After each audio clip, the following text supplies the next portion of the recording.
동조생과 함께하는 첨단 경제. 이번 시간에는 국가와 경제 활동, 국민 경제의 상황을 어떻게 파악할 수 있을까 살펴볼 수 있도록 하겠습니다. 우리가 지지난 시간 수요, 공급, 수요 곡선, 공급 곡선 해서 마지막에 시장 실패 이런 것까지 살펴봤었죠. 그 다음에 이제 국민 경제로 넘어옵니다. 자, 국민 경제의 상황을 어떻게 파악할 수 있을까? 여러분이 중간고사를 보셨습니다. 중간고사를 보고 나면 공부를 열심히 했는지 아니면 좀 더 노력해야 되는지 파악하기 위해서 먼저 표가 나옵니까? 성적표가 나오죠. 그래서 내가 몇 등급인지 이런 것들을 확인할 수 있습니다. 바로 국민 경제도 잘 하고 있는지 아니면 부족한지 그런 것들을 파악하기 위한 어떤 국민 경제의 성적표가 있습니다. 오늘 이 시간에는 국민 경제의 성적표에 대해서 살펴보겠습니다. 먼저 국민 경제의 순환에 대해서 살펴볼게요. 국민 경제는 한 나라를 단위로 하는 경제 활동이라 했죠. 자, 여기서 다시 한번 우리가 중간고사 때 민간 경제는 뭐였습니까? 민간 경제는 가계 플러스 기업을 민간 경제라고 했죠. 여기에 문부가 들어가면 정부가 들어가면 국민 경제가 되죠. 여기에 외국이 들어가면 이제 국제 경제가 되는 겁니다. 자, 국민 경제의 순환. 한 나라의 경제 주체인 가계, 기업, 정부 등이 재화와 서비스를 생산, 분배, 소비하는 경제 활동을 지속적으로 되풀이하면서 순환하는 과정을 국민 경제의 순환이라고 합니다. 이미 중간고사 시험 문제로 접했지만, 자, 국민 경제의 순환. 이 표는 잘 기억해 두시기 바랍니다. 여기서 포인트는 바로 실물과 화폐의 흐름입니다. 붉은색은 실물, 즉 재화와 서비스가 흐르는 것은 붉은색, 돈이 흐르는 것은 초록색입니다. 자, 생산물 시장과 생산 요소 시장을 구분해야 됩니다.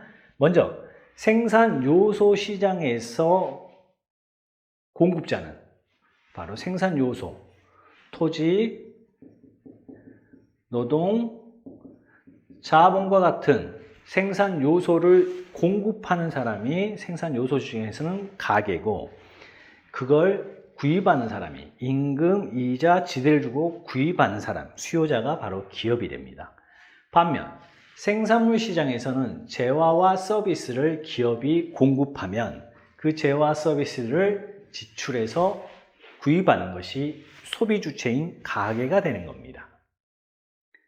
정부는 조세를 받아서 뭘 공급한다? 공공재를 공급하죠. 또한 기업으로부터 재화 서비스를 구입하기도 하죠. 즉 정부는 생산자요, 공공재에 대한 생산자이기도 하면서 재화 서비스를 직접 소비하는 소비자이기도 합니다. 자, 이렇게 하는 것을 국민경제, 그리고 외국과 수입과 수출을 하다 보면 국제경제가 됩니다.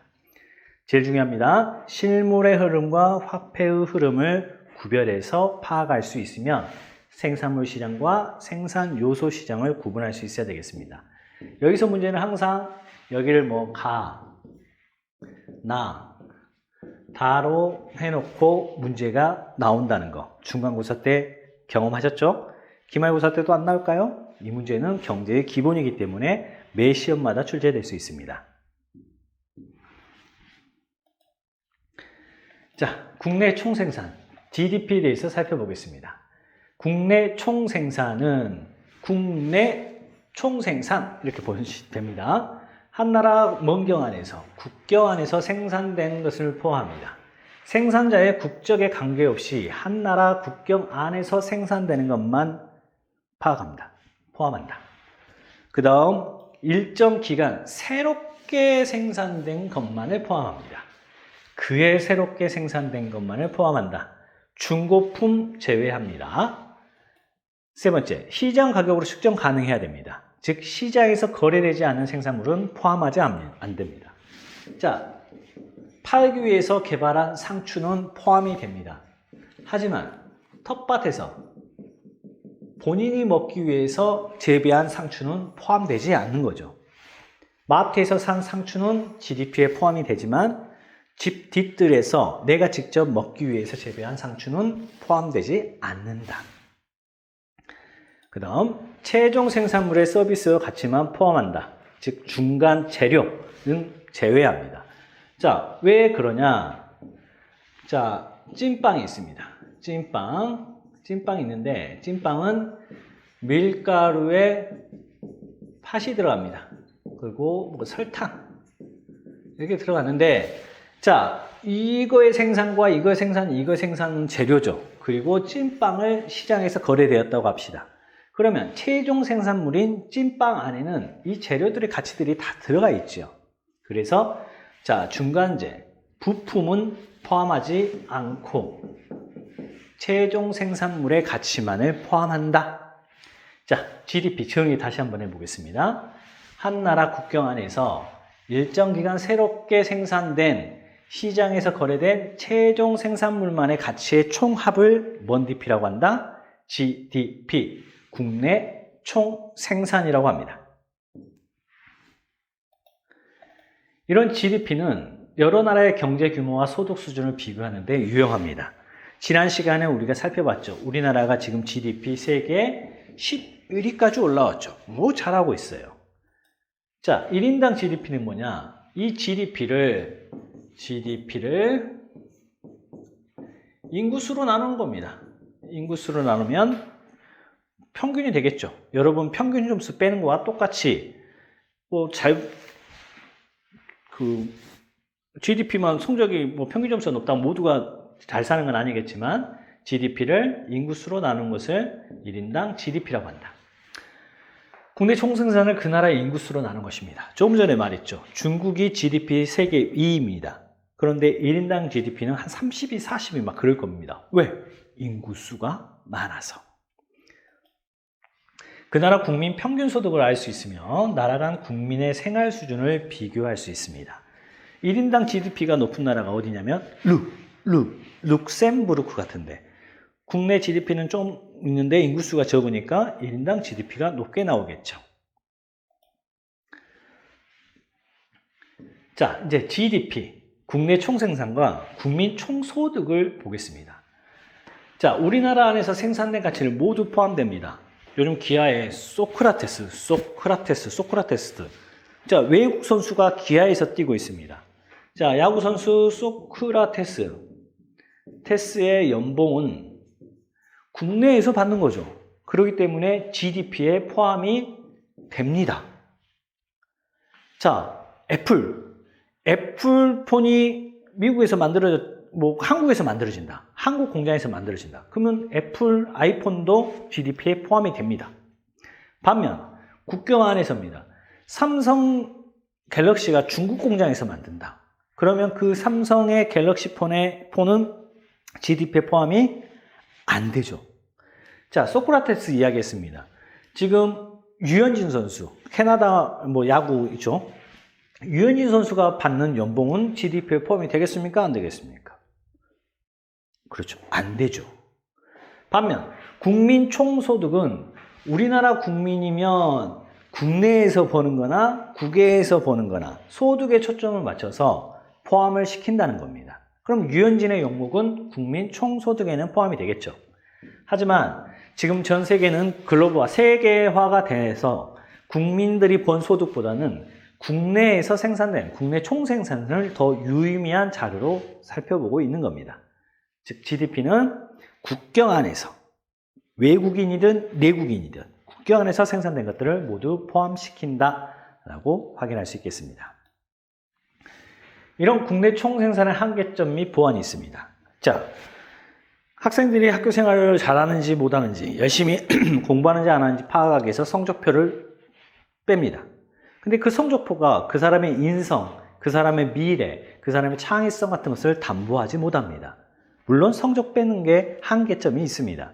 이것처럼 국내 총생산도 국가 경제 수준을 파악하는 데 유의미하지만 시장에서 거래되지 않는 생산물의 가치는 포함되지 않고 있죠. 특히 이런 거, 주부의 가사노동이나 봉사활동 같은 거, 의미 있는 것들이지만 포함되지 않는다.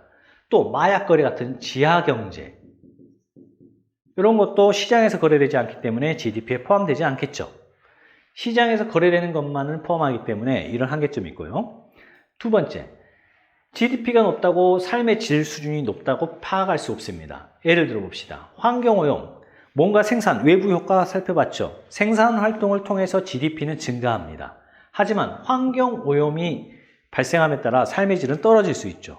심지어 환경오염을 처리하기 위한 비용도 GDP에 포함이 됩니다. 높다고 무조건 좋다고 말할 수 없겠죠. 교통사고도 마찬가지입니다. 교통사고 발생하면 사람들은 불행합니다. 하지만 차 수리, 병원비 이런 것들은 모두 GDP에 포함이 됩니다. GDP를 높이는 가장 좋은 방법은 집값을 올리면 됩니다. 집값, 아파트를 많이 짓고. 그래서 박근혜 정부 때 최경환 경제부총리가 빚내서 집 사라 라고 했던 GDP 경제 성장률 몇 %를 만들기 위해서 막 집 만들고 집값을 올리면 GDP 올라갑니다. 삶의 질은 정확하게 파악할 수 없다. 그 다음, 소득 분배 상태 및 빈부격차 정도를 파악하기 어렵다는 한계점이 있습니다. 그렇죠.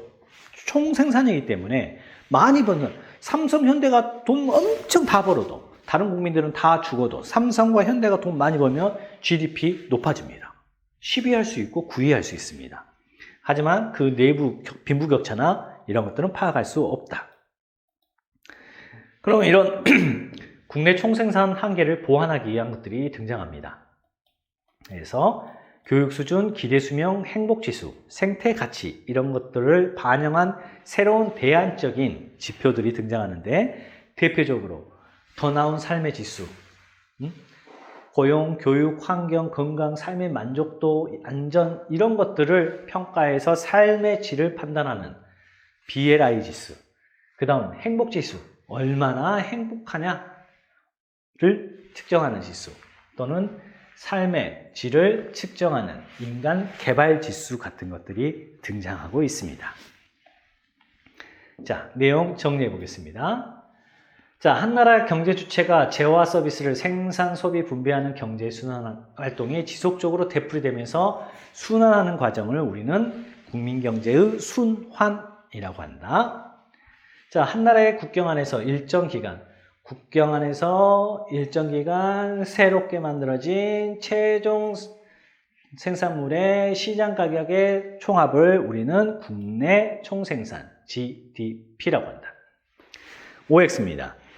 국내 총생산을 통해 한 나라의 생산 규모를 파악할 수 있지요. 국민 경제의 성적표다. 국내 총생산은 가사노동이나 봉사활동 등을 포함하여 계산하기 때문에 포함하지 않지요. 그래서 GDP의 한계점들, 시장에서 거래된 것만 파악한다. 그 다음에 삶의 질, 소득 불평등 같은 것은 알 수 없다. 같은 단점이 있다고 했습니다. 자, 차분히 교과서 읽어가면서 교과서에 정리하시고 다 정리되시면 동조 불러주시기 바랍니다. 수고하셨습니다.